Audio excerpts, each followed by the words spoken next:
We've all been there. It's Friday night, and you promised yourself a productive evening. You're going to finally make a dent in that book you started months ago. But first, you just want to check your phone for a minute. Suddenly, 2 hours have vanished. You're sucked into the vortex of social media, bombarded by funny videos and endless updates. The book? Still sitting there, judging you silently. What just happened? You know reading is good for you. It expands your mind, reduces stress, and helps you sleep better.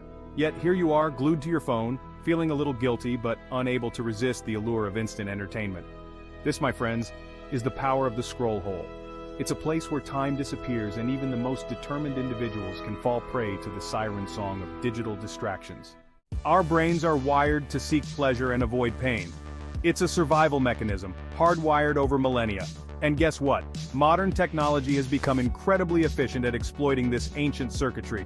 Video games, with their dazzling visuals and instant rewards, tickle our brain's pleasure centers. Social media, with its constant stream of likes and comments, provides a steady drip of dopamine, the feel-good hormone. These activities are engineered to be addictive, offering immediate gratification that keeps us coming back for more. Reading, on the other hand, is a different beast. It requires effort, focus, and patience. The rewards, while substantial, are often delayed. You don't finish a book and instantly become a genius. It's a gradual process of learning and growth, invisible to the naked eye. The same goes for exercise, working on a personal project, or learning a new skill. These activities demand discipline and delayed gratification. They require us to resist the allure of instant pleasure in pursuit of something more meaningful and lasting. Let's dive deeper into the science behind why video games and social media feel so damn good. Whenever you engage in an activity that your brain perceives as rewarding, it releases a neurotransmitter called dopamine. This dopamine rush is what creates the feeling of pleasure, motivating you to repeat the behavior. Games and social media are designed to trigger these dopamine releases in rapid succession. Think about it. Every time you level up in a game, receive a notification, or get a like on a post, your brain gets a little hit of dopamine. It's like a slot machine in your pocket, constantly rewarding you with tiny bursts of pleasure. This constant stimulation creates a feedback loop that can be hard to break. Your brain becomes accustomed to these frequent dopamine hits and starts craving them more and more. This is why it's so easy to get sucked into the cycle of checking your phone, playing just one more level, or scrolling endlessly through your feed. Section 4. Finding the fun in boring. Now don't get me wrong, I'm not here to demonize video games or social media. They can be fun, engaging, and even beneficial in moderation.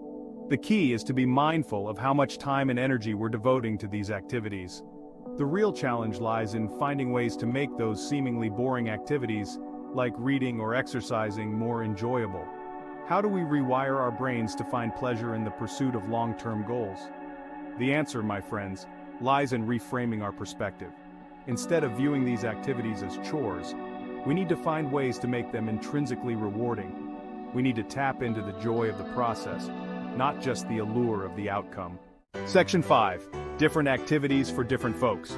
One of the most effective ways to make boring activities more enjoyable is to personalize them. What works for one person might not work for another. The key is to experiment and find what resonates with you. If you're trying to cultivate a reading habit, for example, don't feel pressured to read classic literature.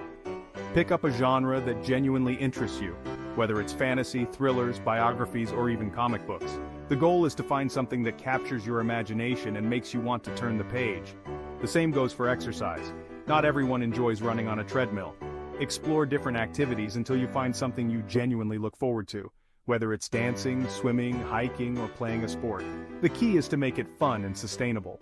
Section 6. Embrace the journey. In a world dominated by instant gratification, it's easy to fall into the trap of seeking immediate rewards. But true fulfillment comes from embracing the journey, from finding joy in the pursuit of long-term goals. Remember, building good habits takes time and effort. There will be days when you'd rather scroll through your phone than pick up a book. That's okay. Don't beat yourself up. The key is to keep showing up, even when you don't feel like it. Celebrate your progress, no matter how small. Each page you read, each workout you complete, each step you take towards your goals is a victory worth celebrating. Embrace the journey, my friends, and discover the joy of living a life of purpose and intention.